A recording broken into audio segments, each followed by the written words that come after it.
Hey guys, and welcome to another Ghost Stefana review. I apologise, it's been so long since my last video, but my console conveniently decided to have a stroke and lost all of the footage from the games that I have been working on. Nevertheless, we're back with another review, and this time we're looking at a game lots of you have asked me to do, Days Gone. Days Gone is a 2019 action-adventure survival game developed by Ben Studio and published by Sony. We all know the bar is set high for post-apocalyptic games, thanks largely due to the success of The Last of Us and Telltale's The Walking Dead series, but Days Gone goes a big step further and adds an open world element. But does it work?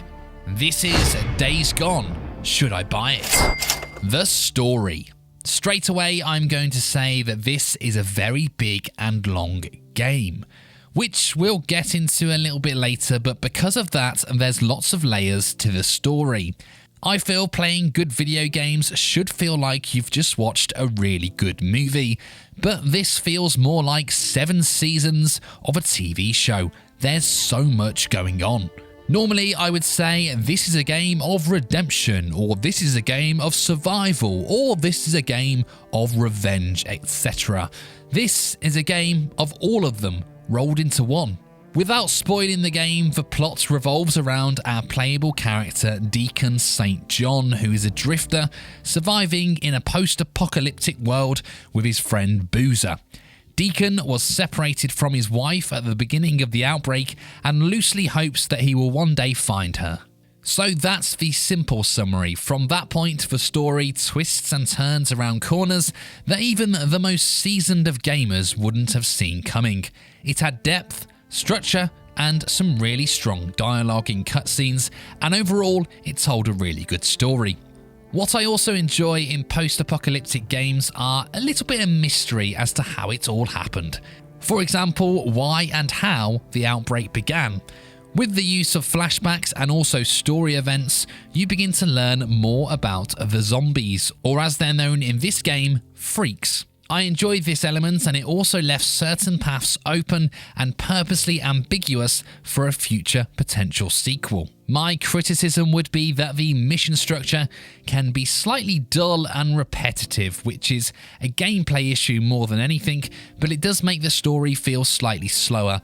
Some parts of the story are also very emotional, but the acting kind of doesn't do it the emotional justice it deserves. And finally, the ending is just okay. I personally like an ending which surprises me and leaves me staring at my screen in my boxer shorts whilst the credits roll. The ending was somewhat predictable. Fine, but predictable. That said, the narrative was strong enough to keep me playing what is a very long game, but it's not perfect. 8. Setting. Days Gone is set in the state of Oregon and features 3 main map sections. Naturally, this is a post-apocalyptic game, so most civilization is gone and the world is quite bare. Now, I'm not very clued up on my American geography, but I assume that the state of Oregon is fairly limited anyway and seems to be mainly forestry areas and occasional towns here and there. This was fine, and it made roaming around on your bike fun because of the long highways, but what I did miss was an element of mystery. One of my favourite parts of The Last of Us is finding letters and suicide notes around the world. That's pretty bleak, I know, but it adds to the desperate feel of the game and it immerses me so much more. However, this game does nail the fear factor of the freaks. They're significantly faster than most undead in video games and can overwhelm you pretty quickly. This really poses a fight or flight instinct within you in the game. Many times I ran away from a fight instead of emptying my shotgun. Stumbling across a horde is pretty awesome, especially the first time you see one. It kind of resembles a group of 60-year-old women on a night out once they catch a whiff of Your Instinct by David Beckham. Not an ad.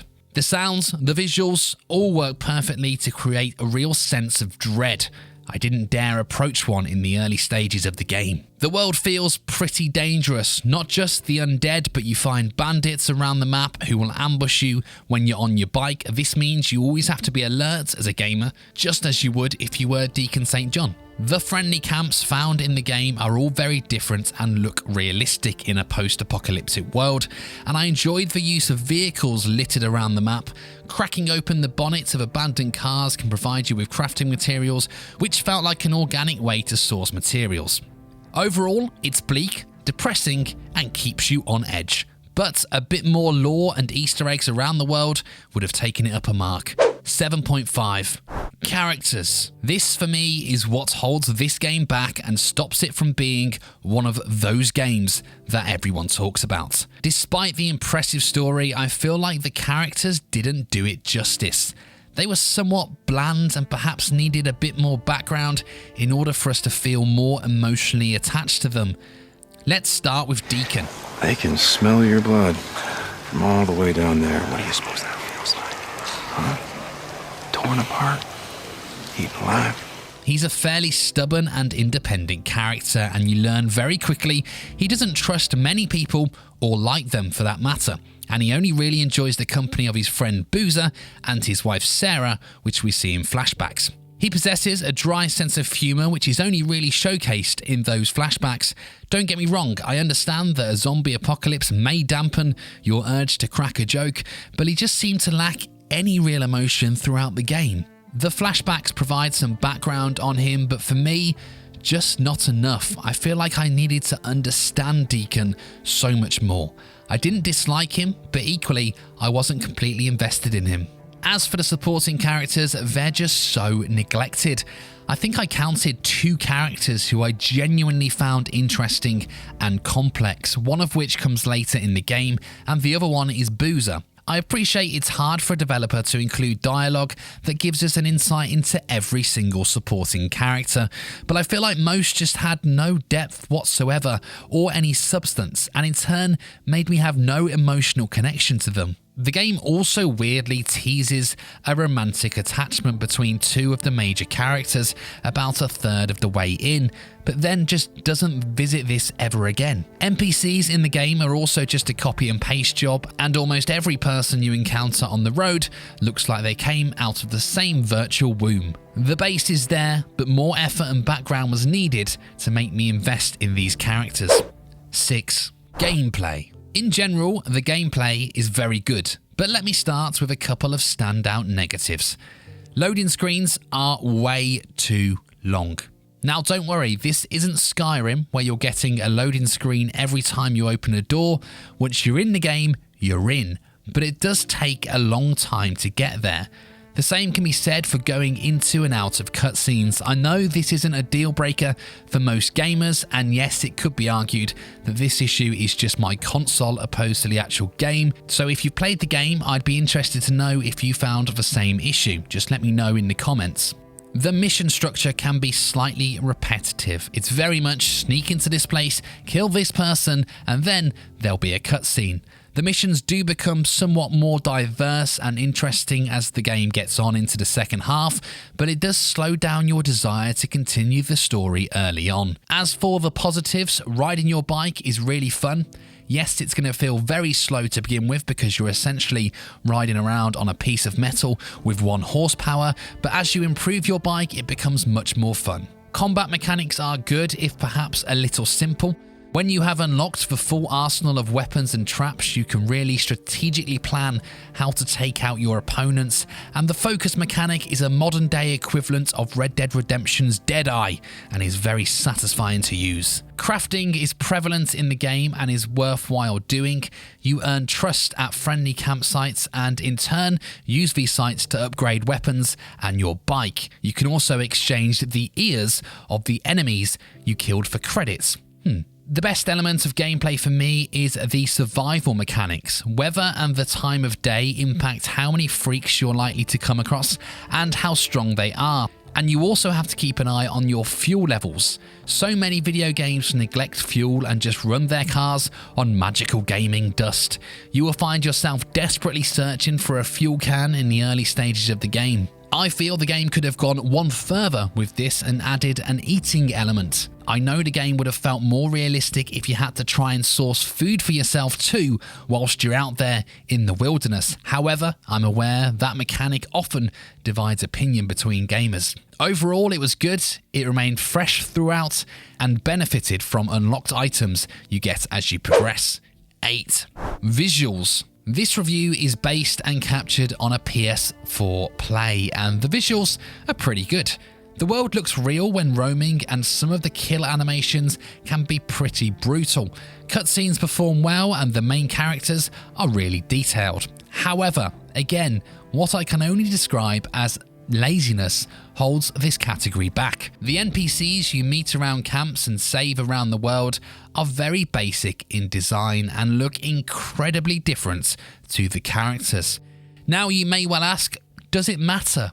Perhaps not. But I think of games like Red Dead Redemption, where each and every single NPC of the thousands that are in the game have been carefully designed and crafted. It's not the fact that one lady in this universe clearly felt very frisky one evening and gave birth to 300 children, it's the fact they are also poorly designed. If they had all the same textures and details that the main characters had, but still looked very similar, I wouldn't have minded. It's difficult to talk about beauty within games like this because they're intentionally bleak. But the game could have benefited from a bit more colour in certain areas. One of the things that I enjoy about games set in dead or depressing worlds are those rare moments of beauty that you can get. It reminds me of what the world was once like. Ghost of Tsushima is perhaps the best example that I've seen of this recently. However, as you move location in the game, the weather and climate does change. I particularly enjoy the snowstorms which can happen in the final third of the game, so a big plus on the weather. Overall, it's good without being standout. 7.5.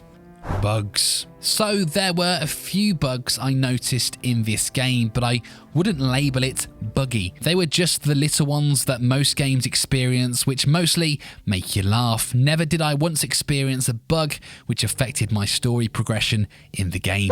7. Length. Days Gone is a long game, which doesn't mean it necessarily scores highly. I review whether it's a good length in terms of feeling complete and suiting the story. A long game is pointless if it loses your interest after a few hours. Gaming polls seem to place this game at 35 hours for story and 55 for full completion. I would say that feels under. I'd personally go for 40 hours story and 60 hours full completion, which doesn't sound overly long compared to some other games. But it does feel long. Now, I'm in no way saying that this is a bad game or it's boring, because it's not. But it did make me think to myself a few times, this is a long game, which can only be negative to me. If I'm noticing how long a game is, then there's something not quite right. There are a lot of extras to do in the game, such as clearing bandit camps and fighting hordes. These are not side missions per se, but they feel like it. So maybe a few less of those, because they can feel slightly repetitive, would have made the game feel a bit shorter. That said, I feel like all the story missions played an important role in the overall narrative, so I can't think of much else to take out. Perhaps slightly too long, but it didn't bore me. 7. Fun. This game is fun. There's no doubt. At times this game would feel like a 10 in this category. In others, perhaps during a bit of a repetitive mission cycle, it would feel like a 5. It does offer you lots of choice in terms of how you would like to play. Sometimes I would load up the game and just fight a few hordes, for example, or kill a few enemy camps opposed to climbing back into the heavy and complex story. Travelling around is fun due to the excellent bike gameplay, and combat gets more fun as you progress with new weapons and perks. However, slightly held back by its repetitive mission structure. 8. Replayability. Would you play this game again?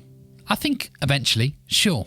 The story is clearly good enough to play again, but because it's a big old game and a bit of a slog to get through towards the end, you'll want an appropriate break. There's also little point of difference on each play. You don't make decisions in the game and it's very much linear. Sure, you can approach fights differently and perhaps try a different build. For example, I mainly favoured the crossbow, but next time I might opt for a sniper rifle. Other than that, it will be the same experience. 7. Value. As always, this category is reviewed on current market price. It's worth noting that this is a game that does drop into sale a lot and was even free on the PS Store a couple of months ago. Right now, it's at £16/$26, which I would say is good value. It's not going to be talked about in 10 years' time, nor is it a genre-defining game, but it's fun and possesses a story which I think most gamers should experience. There's also talk of a sequel thanks to recent pressure and petition from fans, so for that reason alone, you need to play this one. 8. And there we go. I was extremely excited for Days Gone when it was first released back in 2019, and perhaps initially I was disappointed, but that was mainly due to the ridiculous overhype the game got before release. If you're buying this game from my review, try and go into it with an open mind and just enjoy it. The game does a lot right, and it's a bit of a rough diamond. If we do get a more polished sequel, it could be a masterpiece. For more videos just like this, please hit subscribe.